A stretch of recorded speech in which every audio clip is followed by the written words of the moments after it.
Shifting gears, the Holocaust has played no small role in the ethos of the modern Jewish people, especially in the minds of the remaining victims and their children, known as second-generation survivors. But how have these victims' unique perspectives shifted in the modern era, where the concentration camps, sites of immeasurable suffering and cruelty, now serve as tourism destinations? Well, this is exactly the focus of a newly published study in the Journal of Heritage Tourism. And joining me now with the insights is co-author of the study, consumer behavior expert and assistant professor, Vili Abraham. Vili, it's great to have you back. Thank you so much. Thank you. It's a pleasure to be here. All right, so my opening question, what are the biggest findings of this study? Well, I've conducted this study with two co-authors from the University of Central Florida, Abraham Pizam and Marcos Medeiros. And what we wanted to do is first of all, it's a unique study in the sense that no other study explored the attitudes of second-generation survivors. Most of them focus on first-generation survivers. And we wanted to know what are the motivating factors. Why would they go or not go visit a memorial site or museum like Auschwitz and Birkenau, the memorial and museum? Right. What we realized that the major motivating factor was discovery, to discover what happened, to feel identity with the place, to go into, to try to experience what other people may have experienced, especially if you're talking about, your parents who, right. Were there. To get to know them better, because a lot of first-generation survivors weren't very talkative of their experiences. Exactly, yeah. So we wanted to know what motivates them. So it's definitely discovery. However, what was especially interesting is that although the level of interest in the place was so high, the level of animosity was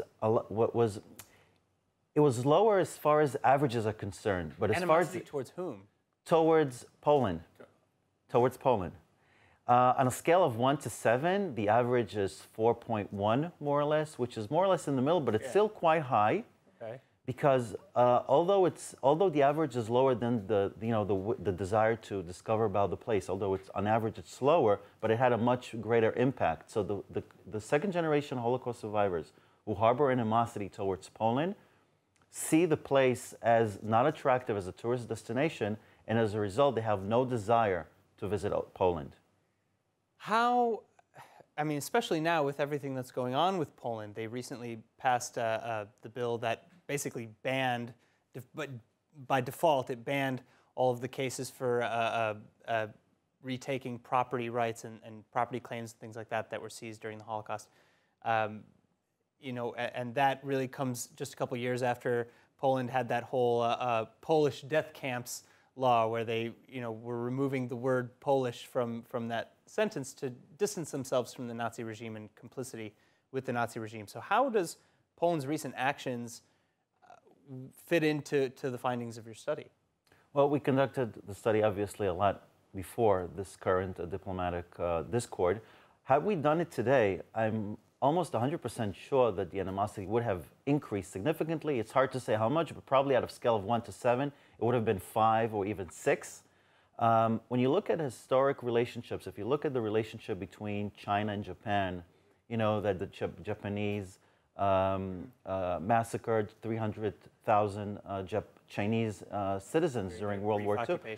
Exactly, and every time there's a diplomatic discord between the two countries, the animosity peaks, and then it decreases, and then it peaks. But overall, there's still much animosity between Chinese and Japan, and I would also expect that in the case of us and Poland, second-generation survivors are probably having all of those memories and flashbacks coming, and definitely the animosity would go up significantly. All right. Now, I want to ask, what prompted this study exactly? What brought you to want to focus on this fairly unique and fairly specific topic? Well, first of all, my grandparents were Holocaust survivors, and my co-author, Dr. Abraham Pizam, he is a Holocaust survivor himself. He was very, very young when he and his parents were trying to flee Europe and come to Israel, but they were turned back and they were in camps in Cyprus.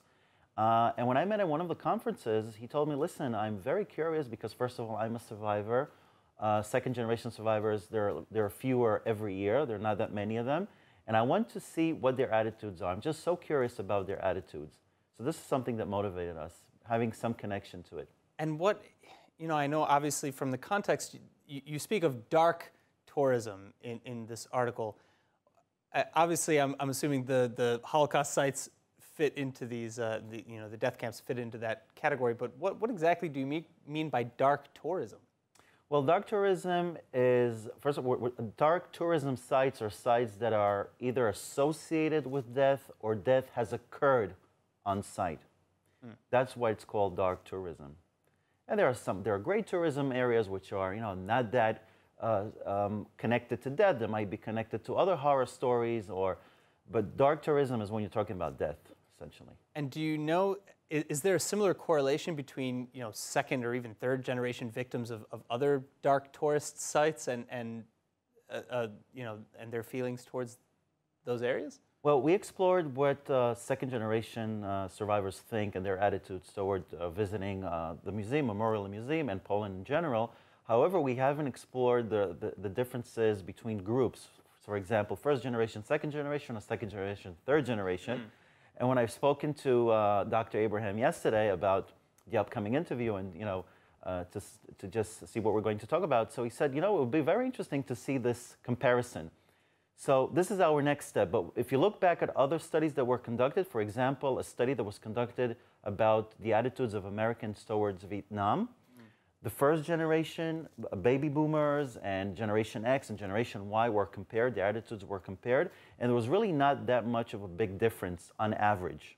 So it means that this is something that is really intergenerational. They pass down those feelings. It passes down, and another study that explored the attitudes of Americans in the context of the Civil War, South America, the South part of America, and the North, South, they still harbor animosity towards each other, although so many years have passed. So I would be expecting, as a researcher, to see animosity towards Poland in the next 50, 100, or even more years. Wow, and not expected to subside anytime soon. No, and of course with the ambassadors being withdrawn, I can see where you're getting that insight.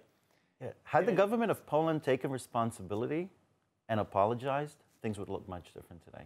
Wow. All right, Billy Abraham, thank you so much for joining us. It was a pleasure.